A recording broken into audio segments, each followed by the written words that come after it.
Yo, good evening. Welcome to a late night walk with yours truly, Jody Cedric, and an episode of the Road FS podcast while we're out enjoying this beautiful spring evening. Sun's about to set and it's about 70 degrees. It's just super nice. And I had some thoughts about conversation that I had this last weekend with my boy, my brother, mi carnal, Rigo Santana. You guys may have seen that I was in Mexico City for the Detail Expo Mexico. Phenomenal event. Shout out to Judy and her husband, Luis, who put on that event. It was awesome. A lot of great brands were there, a lot of opportunities to learn, to get your hands on products, to connect with people. It's super awesome. But what I really enjoy is the personal aspect of being able to connect with people. And Sunday morning I woke up early and I'm like, man, I want to go for a walk. It was about 6 o'clock, but I'm like, yeah, you know what? Maybe I'll wait for my boy Rigo. So at 7, I texted him and said, hey, you up for going for a little stroll in the streets of downtown Mexico, checking out the architecture, the views, and it was awesome. Unfortunately, he was up for the stroll, so he got dressed, met me downstairs, and he and I went for a walk. And it was just great to be brother to brother, man to man, talking about life, about our experiences. And I know that he has told me a lot of times, as he shared with you guys, that, he used to be a gangbanger and used to run in those crowds a little bit rougher. And through some decisions in his life, he's left that lifestyle and become a really good leader in the detailing industry. He's become a really good father, and he loves his girls, spends a lot of time with them, being present, being engaged with them. And I really like who I see that he's become. And as we were walking, I actually commented to him, said, Rigo, sometimes, you're talking to me, you're sharing the experiences that you've had in the past and some of the things that you went through with some of your boys. And, sometimes you're telling me these stories and I have a hard time picturing you as that man, because the man that you've become is not the man that you were. And I think a lot of us, in our own brain and in our own heart, we have a tendency to judge ourselves out of the decisions of the past. And some of those decisions may have caused quite a train wreck in the lives of our immediate family, with our mom and our dad and our siblings. It may have caused a train wreck with your children and maybe an ex-spouse. And sometimes I think we walk with a little bit of regret and sorrow for not being who the men at that time, who we could have been, but failing to recognize that was part of our growth, part of our development, part of our recognizing the kind of man that we wanted to be. And in that recognition, at some point along the road, we realized that we weren't living up to our full potential. And it's kind of funny because just the weekend before, my wife and I went down to Florida for the life memorial of Linda Klein, who I call Mama Klein, who was really my second mom after I left home, got out on my own. I connected with Steve and his mom. She always made me feel at home. She always made me feel welcome. And she also had a way of making me feel a little guilty because Steve and I we're a little bit on the rowdier side. And in fact, he often jokes or teases Judy. Is like, yeah, until Jody met Judy, you know, he was a wild child and Judy kind of tamed him and he gave up the wild lifestyle. And I'm like, yeah, well, there's a little bit more to that than I never shared with Steve. So Steve, if you're listening, this will be news to you. So I remember one time Steve and I had a pretty wild night, and we came in a little late into his house, and his mom always had a bed for me, and I crashed in the spare bedroom. Steve went into his bedroom, and in the morning I got up and I went downstairs.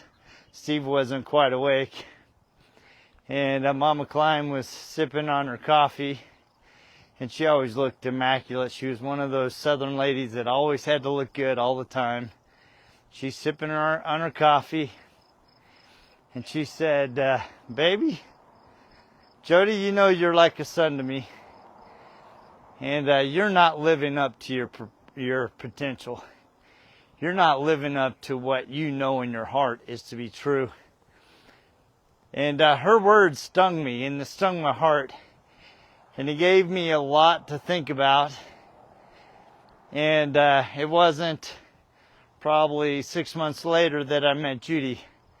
So it was like God was taking me on this little journey where he was helping me realize that there was more that Jody needed to become.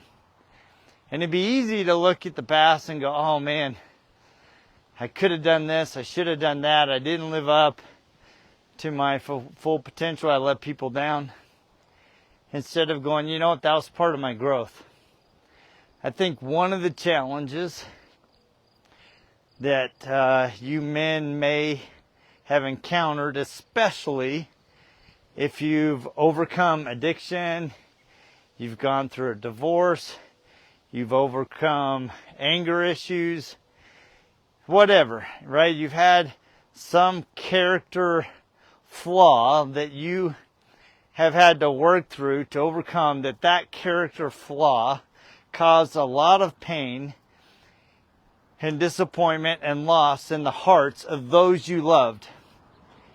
And I think sometimes we make the mistake of, one, coming to ourselves and really trying to make those changes that we needed to make in our life, and then coming to those loved ones and saying we're sorry and expecting them to immediately forgive you and immediately reconnect with you, and that you kind of pick up where you left off.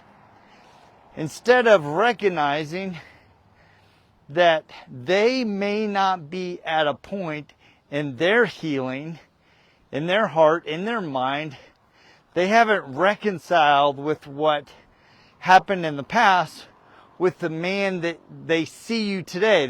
It's kind of a disconnect. They're like, wait, how come you weren't like that when I was younger, but you're like that now? And so they're tentative, they're cautious, they're pulled back, they're reserved. And that's okay.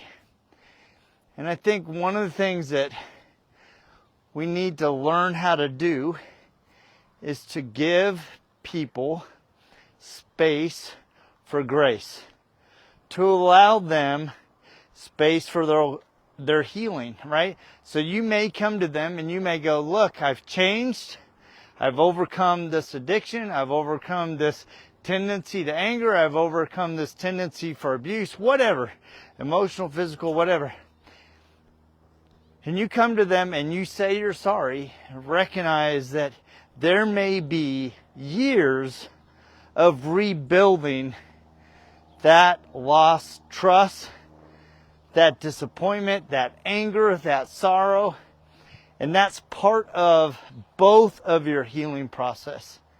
And you may be ready a lot sooner than they are. And that can be disappointing. It can be hurtful to you because you yearn for people to see the man that you've become. And it's easy, like in the case of me and Rigo, all I've ever known is him as the man I see today. I didn't see him 20, 30 years ago, right? And you didn't see me 20, 30 years ago. It's like my kids sometimes, they can't imagine that dad had a rowdy side. They can't make the connection because all they see is who I've become. And that's really good, right? But we also need to be cautious to, especially with our kids, I think sometimes we squash their hearts, we squash their growth because we don't want them to make the same mistakes that we made. And so we become overprotective, we become overbearing instead of allowing them the space to grow, to make decisions, to make mistakes, to have a safe place to land, and creating an environment where they can connect with you, where they can talk to you. Saludos, don Fer. So yeah, it's just really important, and I know that can be a really challenging thing, especially when you're a dad who wants nothing more than the good of your children, of your wife, and you want to make things right with them. So anyway, just some thoughts for you guys to ponder tonight, to think about, who you were and who you've become. And maybe you're still becoming, maybe you're still wrestling with some things. Give yourself grace to grow, to develop, to make mistakes, to progress. It's like, dude, I was thinking about this on the flight home. My dad, when I was young, I was about 14, he was in the leadership of our church. And I remember him and the other leader, Carl MacArthur, they were called to go to this neighboring town. We lived in Pensacola, neighboring town, Robertsdale, to call a new bishop over there. And I remember as a kid going over there, and I just enjoyed being with my dad.